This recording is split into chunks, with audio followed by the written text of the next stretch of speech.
Welcome! In front of me I have Amazfit GTR 3 Pro Limited Edition, and I'm gonna show you how to change the screen timeout duration on this watch. Basically how quickly the screen turns off after you stop using your device.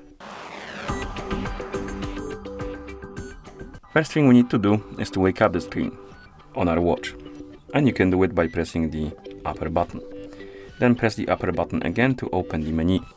Now scroll through the menu, find the settings icon, and once you find it, tap on it. In settings, find the option called the display, and once you find it, tap on it. Here find the option called screen on duration, and tap on it. And now you should see the list of durations on the screen, and we have 5 seconds, 10 seconds, 15, 20, 25, and 30 seconds. Select the one you like, for example 5 seconds, and then you can press the upper button to go back to watch face. And now my screen should turn off after 5 seconds of an activity, like this. And that's how you change the screen timeout duration on this watch. Thank you for watching.